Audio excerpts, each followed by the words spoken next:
Hey everybody, it's Sarah Kitchen from Kaleidoscope. Today I'm going to show you my favorite chocolate chip cookie recipe, but it's not just any chocolate chip cookie recipe. Ooh, that's a tongue twister. This is a brown butter salted chocolate chip cookie recipe. So this time it is super important that you watch the video the whole way through and you plan ahead, because not only do you have to brown butter, but you also have to let your dough chill for 2 hours at least before baking these beautiful cookies. Let's get started. For ingredients for our salted brown butter chocolate chip cookie, let's start with 1 teaspoon of baking soda. So I've got my teaspoon measuring spoon out. That's 1 teaspoon of baking soda, 2 1/4 cups of all-purpose flour, 1 whole egg, and then 1 egg yolk. So you'll take 1 whole egg and then just the yolk from a second egg. You're going to need 1 1/2 cups of brown sugar with 1/4 of a cup of granulated sugar, a tablespoon of vanilla extract, a tablespoon of sour cream or Greek yogurt, your choice. You're also going to need 1 cup of butter, which is 2 sticks of butter. So I have 2 sticks of butter, but you're gonna do something fancy. You're gonna do brown butter. So I will show you how to get that. This is my brown butter after I have it firmed up in the fridge. And then you're also going to need chocolate chips, dark chocolate chips, and semi-sweet chocolate chips. To make my brown butter, I've got my 2 sticks of butter in a medium-sized saucepan on medium heat. I also have my whisk right here. Now, the important part with brown butter is that you're gonna keep it moving. So first it's gonna melt. I gotta let it melt, and then you're kind of gonna cook it. It's gonna have a nutty taste to it, but I'll show you. Here's where we're starting.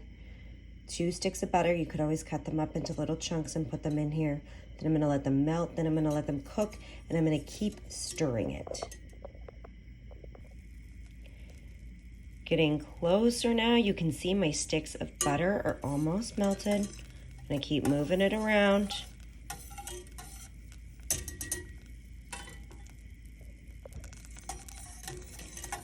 All right, those sticks of butter are melted. Now I am going to continue to stir with my whisk until the butter turns brown. Now you don't want to burn it, of course, you just want to brown it. So you'll start to see these little brown particles at the bottom. That's what we want, and it will start to smell, like I said, kind of nutty. It'll have a really cool, pleasing aroma. So you will definitely notice, but I'm gonna get back to stirring. Don't stop stirring. I'm about 3 minutes into this process. A few things to keep in mind. Don't let this get too crazy with boiling, because hot butter, that's like hot oil, it will pop up and it could burn you really bad. So be very careful. You could go low and slow. It'll just take a little longer. So you do need to be careful. This is something you need to keep an eye on. But the brown butter is what makes these cookies a little bit different. So now I'm at about 4 minutes of my butter being completely melted. I keep stirring. All right, I'm approaching 7 minutes here. Still stirring. Still being very careful that I don't let this get too hot, so that the bubbles start popping and get you in the face or in the hand. Be so painful. Just keep stirring. I promise you it will change. You'll see it turn over. I promise. See how it's so frothy? If I turn the temperature down, you're gonna see it's no longer that bright yellow. It's turning brown. That's what we want. And you can't smell this, but there is this amazing smell. It's kind of nutty, kind of caramely. This is what we want.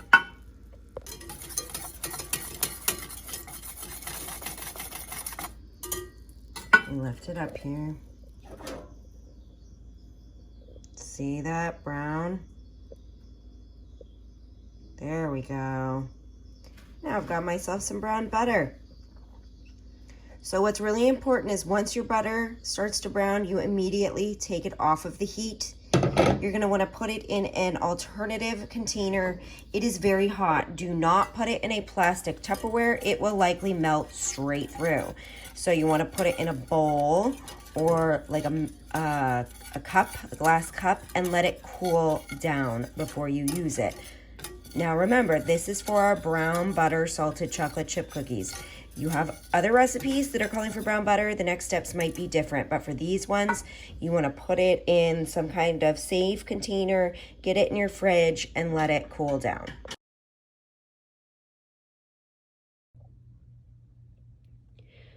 I have my browned butter and my sugars, so both my granulated sugar and my brown sugar in my mixing bowl. And I am going to start by creaming the butter and sugar, just like we do for most cookies. Usually that is the first step. Now, one of the things that I often see people doing is not waiting long enough, so they don't cream the butter and the sugars together long enough. You really want these to incorporate with one another. You want it to all be distributed, and you want it to be light and fluffy. So let me get started, and I'm going to show you when I usually see people stop and then what you actually want it to look like. Sometimes I see people stop right here, so you can see that the butter and the sugars are incorporated with one another, but that is not good enough. Let's keep it going. Guess what, folks? I'm gonna keep going. Even though you can see that the butter and the sugars are incorporated, I'm gonna keep creaming this until it is fluffy. That is better. So you may notice that it is a lighter color now, and it's fluffy. It no longer looks like paste. It looks very fluffy, almost like frosting, a light fluffy frosting. From here, I'm going to start adding my wet ingredients. That means I'm going to be adding my whole egg and my egg yolk, my sour cream, and my vanilla extract. So far, I have my vanilla and my sour cream in there, and then you can see I've got 2 eggs. One is the egg yolk and the white, and then the other one is just the yolk. So what I like to do is put one in first, then slowly start to incorporate that into your batter, and then once that's incorporated, add the other egg. My wet ingredients are starting to get incorporated, so I'm going to scrape down the sides of the bowl and add my other egg, and then let everything get all mixed together. Here we have all of my wet ingredients incorporated into my creamed butter and sugar.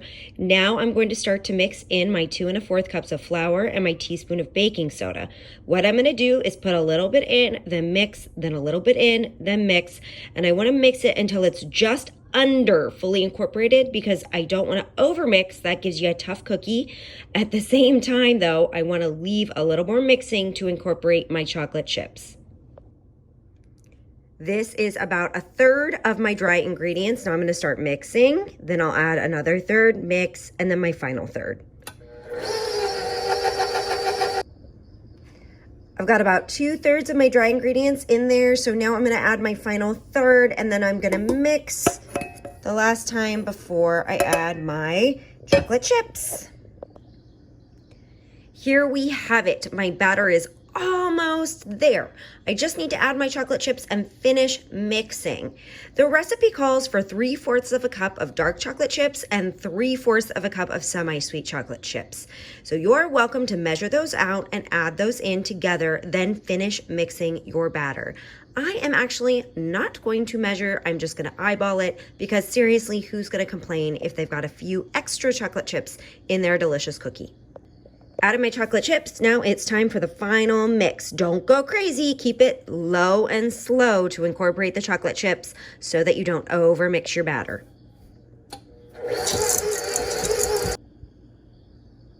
There we have it, my completed batter. My chocolate chips are fully incorporated and it is not overmixed, which is amazing.